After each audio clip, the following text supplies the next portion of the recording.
need him, but they did what we at AT&T do to our competitors. We buy little companies so Verizon and others can't get the spectrum. Then we sit on it or make them pay to use it. Kevin Durant is the spectrum of this deal.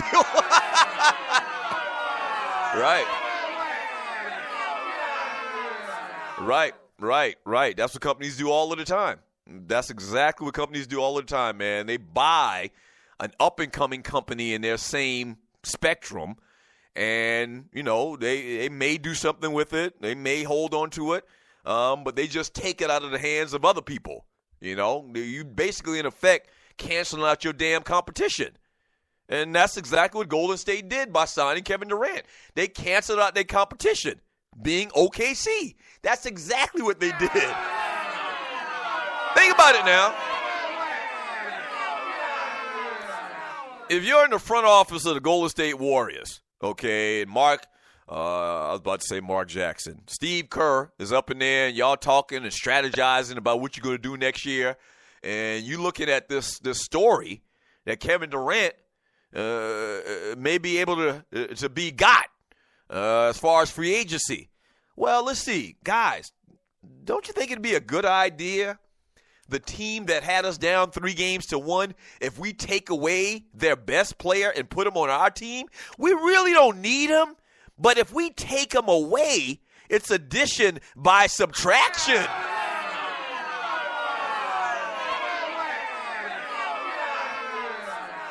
And that's the point I was making also. I'm not going to stay on this. That's the point I was making also about Durant leaving as well.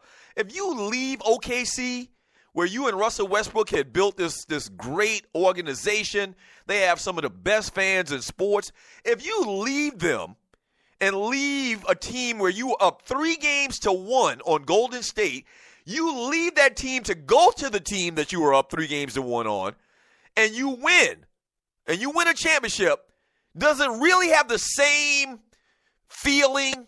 Like, are you as proud of it as you would have been if you won a championship in Oklahoma City? Or do you say to yourself, I got a championship, but, they were going to win a championship anyway, so it really doesn't mean a lot.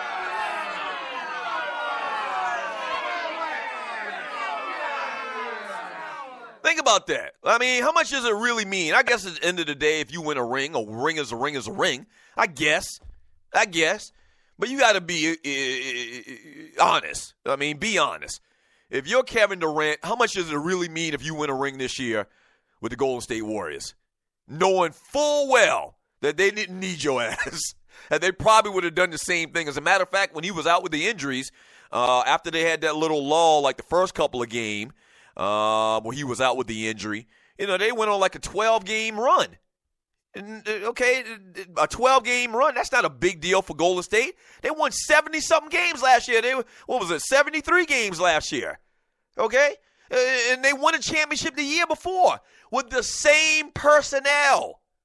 All right? With more experience, they're only going to get better. They're not going to get worse. So if you win a championship in Golden State, Kevin Durant, have you really accomplished something big?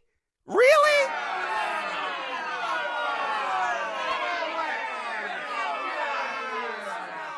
Immensely more meaning if he helps make and build a win in Oklahoma City. If he's the main cog in the wheel of winning a championship, the team that drafted him, well, the Seattle Supersonics drafted him, but you know what I mean. You help build that organization from the ground up, okay? An expansion franchise for the most part. You and Russell Westbrook and Harden all came there pretty much around the same time, Serge Ibaka, and you win a championship in Oklahoma City? That's an incredible thing, man. You win a championship in Golden State?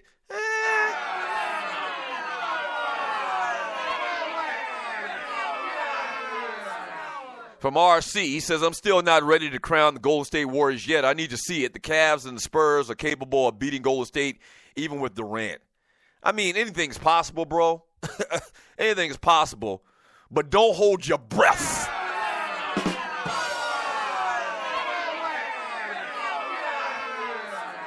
Do not hold your breath, bruh. From Vince Wright, he says, poor Westbrook averaged a triple-double and his team still sucked. They don't have any other piece. When kind of like your second option is Victor Oladipo or even that Robertson kid, Andre Robertson, that's pretty much your second option. Think about that now. I guess, let me make sure I'm not forgetting anybody. No, that's it. I think Victor Oladipo pretty much is the second option on that team.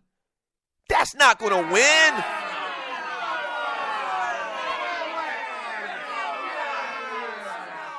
Despite having nobody else on that team, despite having no real second option, man, Russell Westbrook balled out of control this year. Got that, had a phenomenal year. That team, was a viable contender in the playoffs. From LD from the D, he says, I don't think Tom Brady was really a steal because old boy wasn't really that good. The Patriots actually made him good. He was a sixth-round pick for a reason. Well, we'll see. And what he's talking about is my top 5 NFL draft day steals. Number 5 on my list was Shannon Sharp. We'll see if Tom Brady makes my list.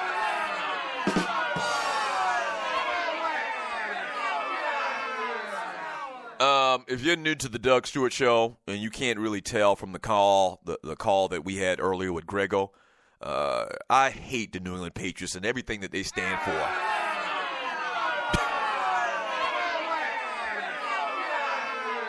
I absolutely despise the New England Patriots. So we'll see if Tom Brady makes my list of top 5 NFL draft day steals.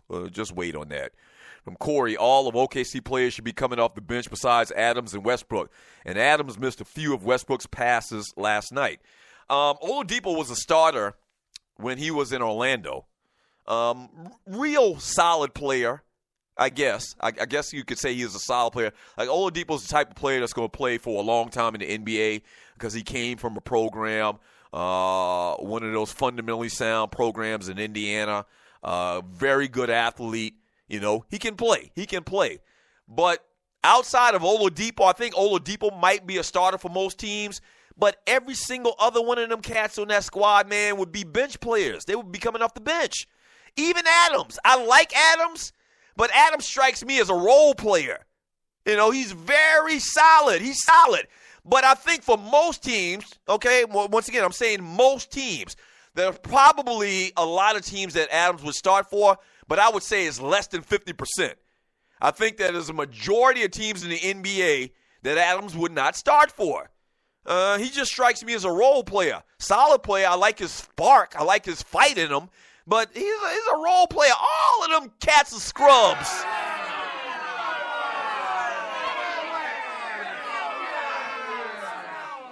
All of them cats are scrubs, man.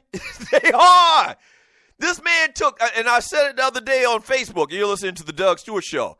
This reminds me so much of the year that Allen Iverson took the Philadelphia 76ers to the championship. I mean, literally, Allen Iverson was playing by his damn self. Percy Snow, Little Bubba.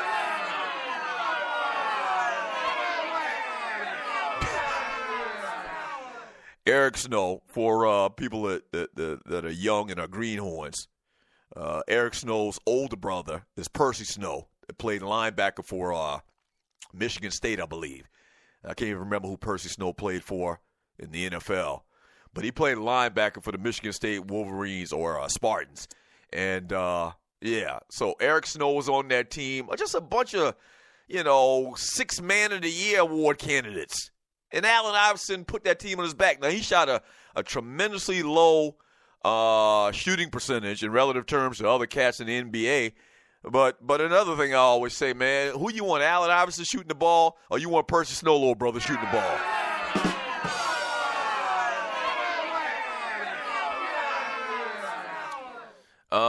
From the People's Champ, Iverson's team was the number 1 seed. Westbrook's was a 6th seed.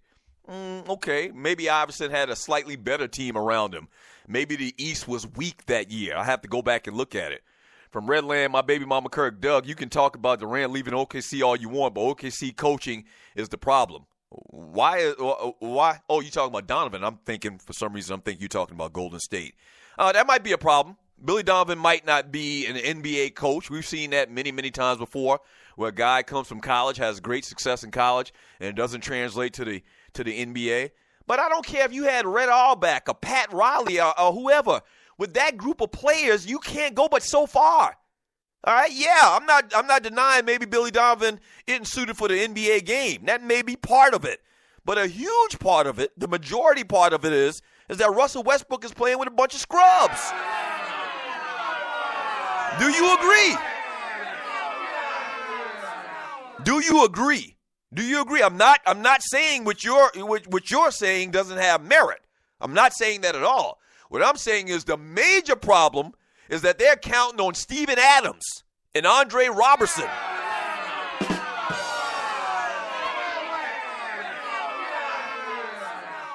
From LD from the D, why you hate Eric Snow, man? I don't hate Eric Snow. I don't hate anybody. But you know good and well Eric Snow was below average as an NBA basketball player.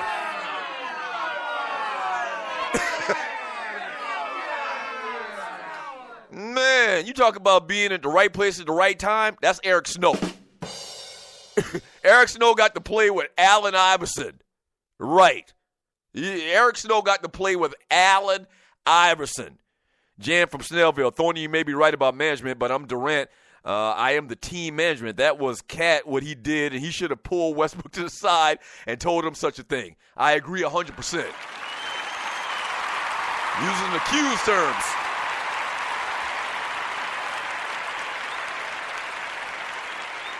And the bad thing about it is I'm a big Kevin Durant fan.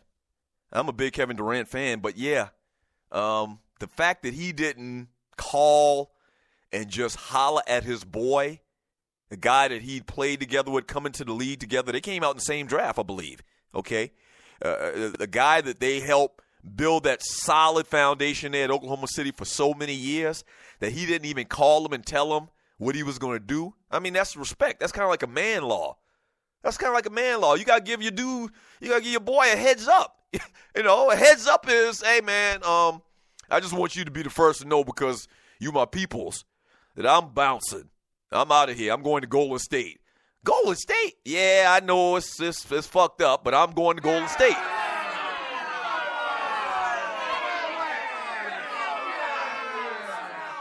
It's called common courtesy. It's called common courtesy. It's called man law. All right? And he didn't do that. And not only that, that's the small part of that conversation. All right? And I think mostly it probably talks about these young people today.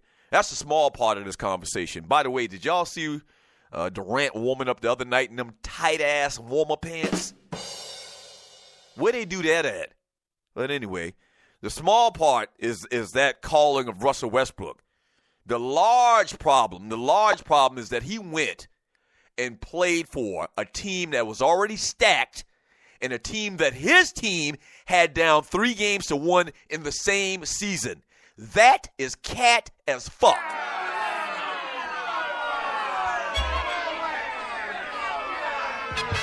I don't care what you say. You can have your opinion, that's fine. But my opinion will never change about that type of scenario. LeBron, too, when he went to Miami. I don't want to get back into all of this, but LeBron, too, cat as shit.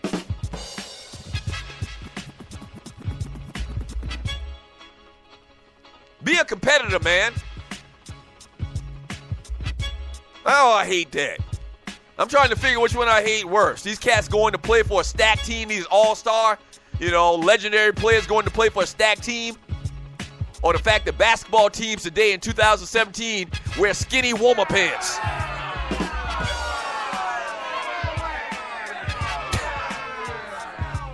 How the hell can you warm up in skinny warm-up pants?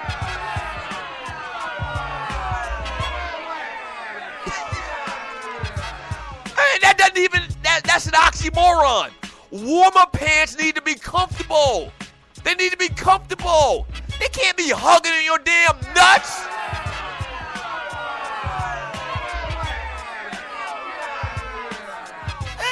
I tapped my wife on the shoulder the other night. I was like, look at the pants this ninja is warming up in. This man is wearing skinny warm-up pants. Lord have mercy. Pray for the youth of America.